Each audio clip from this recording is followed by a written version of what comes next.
We have more for your ears only. I'm Eddie Robinson. I'm David Alpern with this quote from the news. "We do not kneel down to any threat." That was Taher al-Nunu, a spokesman for the Hamas government in Gaza, dismissing the U.S. threat to withdraw its $100 million in aid for healthcare, agriculture, and water infrastructure if Hamas continues to demand audits of the books of American NGOs there. Now this.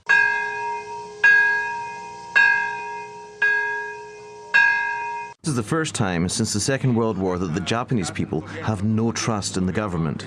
A bell at Peace Park in Nagasaki, Japan last week marked the 66th anniversary of the U.S. atom bombing there, amidst growing public anger and fear of a new and continuing nuclear threat from the devastated Fukushima reactors and growing evidence of government incompetence or cover-up in dealing with its danger. With near unanimous support from A-bomb survivors, the mayor of Nagasaki called for his country to move away from nuclear power. As a people of a nation that has experienced nuclear devastation, we pleaded that there should be no more habakusha, nuclear victims, he said. How has it come about that we are threatened once again by the fear of radiation? In part, the Associated Press reported, as if in reply to that plaintiff plea, because top Japanese officials ignored warnings from a system long established to forecast patterns of spreading radiation. Data from SPEEDY, the System for Prediction of Environmental Emergency Dose Information, did reach the nation's nuclear safety agency as planned, but was neither acted upon nor made public. And hundreds of students, teachers, and parents close to the reactors were evacuated directly into the path of the poisonous, if not always visible, cloud they were producing. It was, of course, not the first case of misfeasance or malfeasance involving vital nuclear information in Japan. That dubious honor falls to the U.S. government, which suppressed shocking color footage of Hiroshima and Nagasaki in the immediate aftermath of the atomic bombing ordered by President Harry Truman. It was footage that the cameraman believed, perhaps naively, would turn the world forever against the use, even preparation for, nuclear war, and perhaps even peaceful atomic power as well. That suppression, its impact on the people involved in nuclear policy to this day, is the subject of a new book by the media commentator Greg Mitchell. It's titled Atomic Cover-Up, and Greg Mitchell joins us now to talk about it for your ears only. Greg, welcome back to the program. Very happy to be here. Thank you. What made the film you write about different from the images we've seen in so many documentaries and even a few admittedly politicized feature films?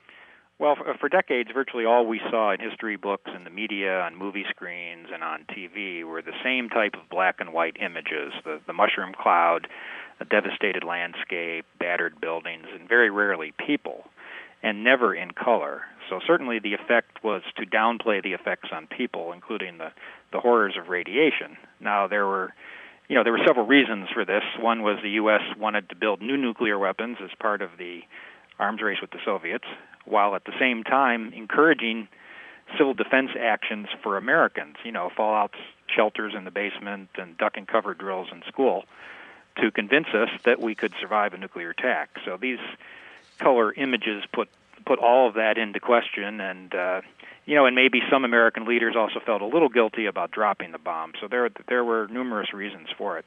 How long was it suppressed by Washington? It was officially, classified secret until the late 1970s, and then it was quietly declassified. So it sort of sat in the National Archives. Nobody knew it was there, so it was just as good as being secret. It wasn't really till the 1980s that anyone knew about it. You spoke with one of the young cameramen who later became a major network TV pioneer. Tell us who he was, how he reacted to the scenes he shot, and what impact he thought they would have.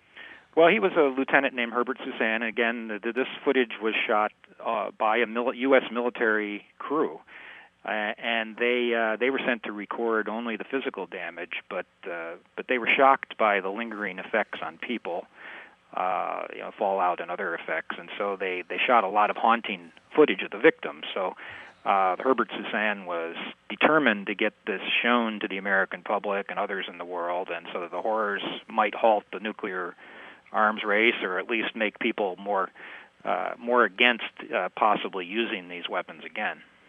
I gather the film was delivered personally to President Truman and disappeared for years. How did that mesh with Washington policy entering the tense nuclear standoff of the Cold War? Well, as I mentioned, it was we were building the hydrogen bomb and other weapons, and certainly were quite willing and able to continue the arms race. Of course, the Soviets were doing the same thing. But the man in charge of the shooting of the American film, Colonel McGovern, Daniel McGovern, told me that there was no way Washington and the Atomic Energy Commission would allow this film to come out because of what he called the horrors that it showed in living color. And so, in his view, it would have forced a halt in the arms race and given impetus to calls for abolition of nuclear weapons on all sides. You also witnessed the cameraman, Suzanne, as he watched his footage for the first time since he shot it. Tell us about that. Well, it was in New York in the 1980s after he spoke at the first public airing of the first film that made use of it that came from Japan, using some of the footage. And he had tried for decades, and really that's in my book Atomic Cover-Up, that's the focus is really on the two military officers and not just the shooting of the film, but then their efforts for decades to get the film shown. Herbert Suzanne even spoke with President Truman when he made a documentary with him, and he spoke to leading TV newsmen and Robert F. Kennedy and all sorts of people. So it's really a story about these the nuclear, the efforts by these military officers to get the film shown. And, when Herbert Suzanne finally saw some of the footage, he just lamented that it hadn't been shown in the 40s and 50s and 60s when it could have done the most good. Not only did Washington suppress the documentary footage, it manipulated at least one of the feature films that did most to give the American people a patriotic narrative of our development and use of nuclear weapons, the beginning or the end. What were some of the most egregious distortions of that movie, which I remember seeing maybe in a school auditorium? Right. It was made in the late 1940s. It really is kind of a wild episode in my book, an MGM film, and basically it started as an epic film questioning the use of the bomb on Japan and warning about nuclear dangers in the future, but it ended up after censorship from the Pentagon and from the White House with exactly the opposite messages.